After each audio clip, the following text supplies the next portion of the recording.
Olá, pessoal, sejam muito bem-vindos. Mais um super conteúdo aqui do nosso canal e hoje falando sobre o fundo imobiliário VISC11, considerado um dos melhores fundos imobiliários de shopping, mas que vem passando por uma crise muito profunda, o que abre, evidentemente, uma grande oportunidade. E nós vamos trazer aqui um cenário que infelizmente não é tão bom porque pela primeira vez na história o VISC 11 perde para a poupança. E nós vamos apontar aqui algum desses fatores que têm trazido essa queda tão brusca do VISC 11. O primeiro fator foi porque agora no início de julho, o que foi que aconteceu?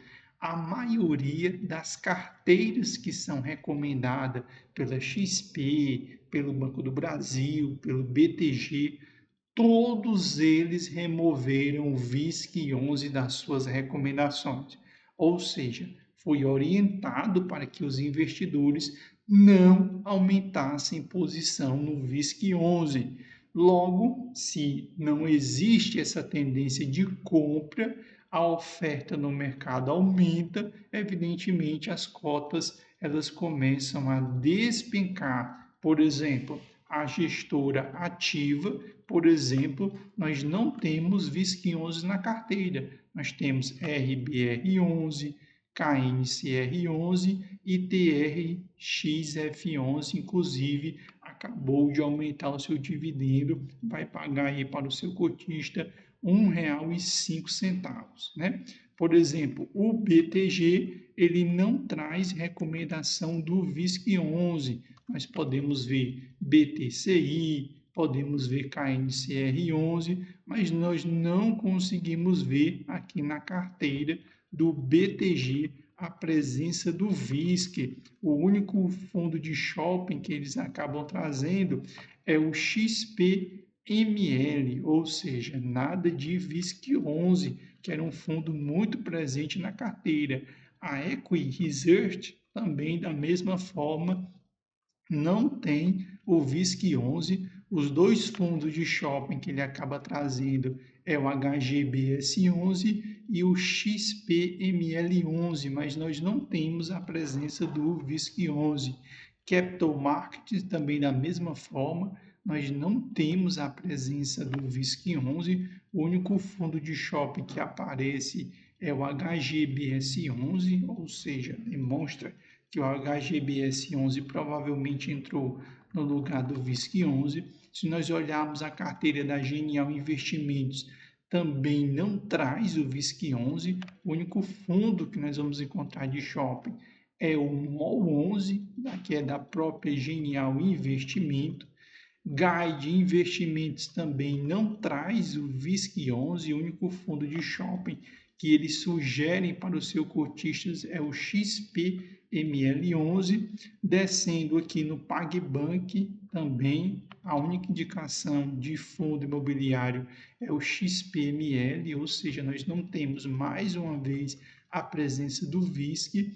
No Santander, da mesma forma, ele indica somente o XPML 11 e a própria carteira da XP, a única indicação que nós temos é o XPML 11, ou seja, os fundos recomendados são principalmente XPML 11 com maior número de recomendações e HGBS 11 com duas recomendações. Inclusive, a XP retirou o VISC, ou seja, o VISC não está sendo mais recomendado. Isso, evidentemente, gerou uma queda muito intensa. Um outro fator foi as falas do presidente Lula ao dizer que sim, vai fazer a troca do presidente do Banco Central e esse presidente do Banco Central vai atender às necessidades do governo. E ele falou justamente com essas palavras, ou seja, ele ia colocar alguém lá não para atender às vontades do mercado, mas para atender ao povo brasileiro. Ou seja, a taxa Selic ela vai cair. Ou seja, vai ser forçada essa queda da taxa Selic. E isso fez com que o dólar disparasse mais uma vez e atingisse o valor de R$ 5,65. Se o dólar está subindo, não tem como a taxa Selic ela cair. Por quê? Se a taxa Selic cair com o dólar subindo, mais dinheiro sai do Brasil. Então a tendência é o dólar disparar ainda mais. Se a taxa Selic não cai, não tem como os fundos de tijolos eles se destacarem, ou seja, eles destravarem porque eles são indexados ao IPCA. E quanto maior a taxa Selic, menor é a taxa de inflação, certo? Uma outra bomba que foi soltada na tarde de ontem, né, para piorar ainda o cenário para os fundos de tijolos, foi que começou a correr pelos corredores ali de Brasília a taxação dos fiagros e a taxação dos fundos imobiliários, onde eles estavam propondo que essa taxação não fosse quando esse dinheiro ele chega no bolso do cotista, né?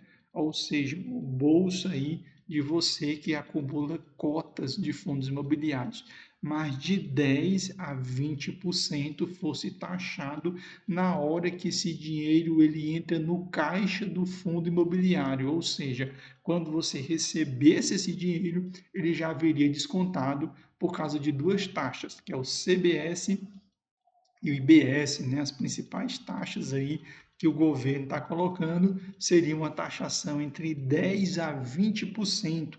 Imediatamente, já nos próprios corredores, o governo mandou soltar uma notícia dizendo que essa taxação era boato só de corredor, de corredores do Planalto. Mas como essa notícia soltou, fez os fundos imobiliários serem impactados. Um outro fator, que aí é um fator bem característico do VISC 11, é que ele vinha distribuindo um dividendo não recorrente na casa de R$ 1.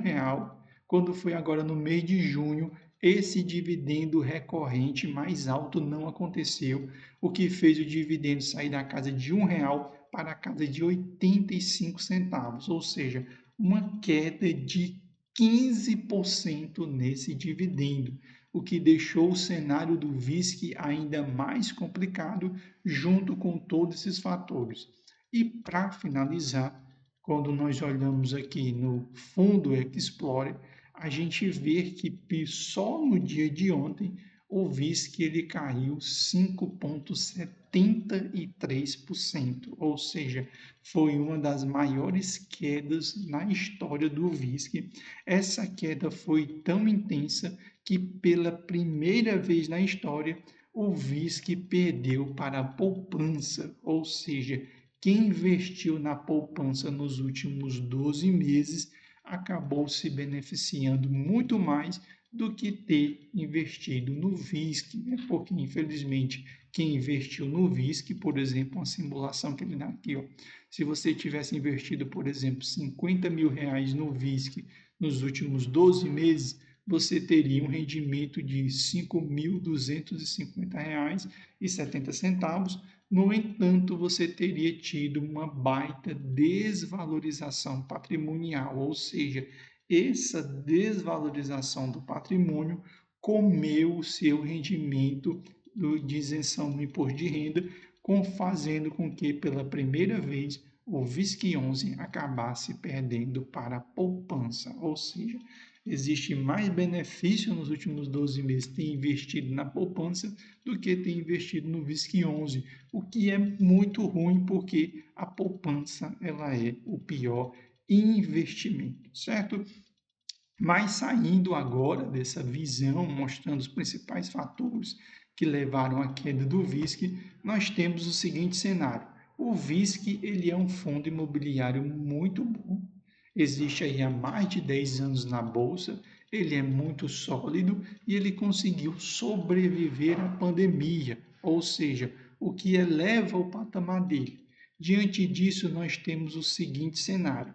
Se você está começando agora, eu não orientaria você a investir no XP, no VISC 11. Por quê? Porque ele está no momento de queda. Então, eu orientaria você a ir para o XPML. 11, porque é um fundo tão grande quanto o VISC-11, e se você tiver um poder aquisitivo maior, eu orientaria você a ir para o HGBS11. Então, esses dois fundos são muito bons. Você que tem um poder aquisitivo médio, vai para o XPML11, você que tem um poder aquisitivo maior, você vai para o HGBS11. Mas você que já está posicionado no VISC e está vendo as cotas desmoronarem, a minha orientação para você é que você segurasse um pouquinho mais o seu investimento e esperasse ele parar de cair. Quando ele parar de cair, que ele começar a andar de lado, aí você monta a posição, que é justamente o que eu estou fazendo. Por exemplo, ele já está na casa de R$ 109,68. Meu preço médio é R$ 108. Então, eu estou esperando ele bater na casa de R$ 108 para aportar. Mas como eu percebo que ele vai cair ainda mais, ou seja, eu acredito que ele ainda volte do jeito que está, né, um cenário muito ruim, ele possa até se aproximar daquela casa de R$ 101,47. Se ele chegar aqui, aí é uma ótima oportunidade, porque você nunca vai comprar o VISC tão barato como no atual momento, certo? Então, para você que já está posicionado no VISC, aguarde mais um pouco, espere ele parar de cair e ele andar de lado para você aportar, porque o dividendo está muito bom, né? Na casa de 10,52. Isso é um valor muito alto para um fundo que ele é tão bom, né? Ou seja, que ele é tão seguro, tão diversificado e que ele não precisa provar nada para ninguém. Está passando só por um momento difícil interno que casa com um momento difícil externamente. E isso é uma característica, infelizmente, dessa gestora, porque ela tem a Vinci, ela tem outros fundos imobiliários que estão passando pelo mesmo tipo de dificuldade, né? Ou seja, estão passando por um momento bem difícil, certo? Então, esse é o nosso conteúdo de hoje. Espero que vocês tenham gostado desse conteúdo. Você que ainda não é seguidor do nosso canal, segue aí o nosso canal, né? Nós todos os dias trazemos notícias sobre fundos imobiliários. Nosso objetivo aqui é tirar você da poupança, levar você para os fundos imobiliários, porque a partir do momento que você descobrir os fundos imobiliários, sua cabeça vai abrir para outros investimentos, né? Porque existem investimentos melhores que a poupança. Evidentemente, nesse momento é um cenário bem difícil, porque o VISC ele vem perdendo para a poupança, mas lembre-se que é somente um momento atípico, porque desde que ele surgiu, ele nunca perdeu para a poupança, certo? Espero que vocês tenham gostado desse conteúdo, espero que vocês permaneçam conosco para a nossa comunidade seguir crescendo a cada dia mais. Valeu e até o próximo conteúdo aqui do canal.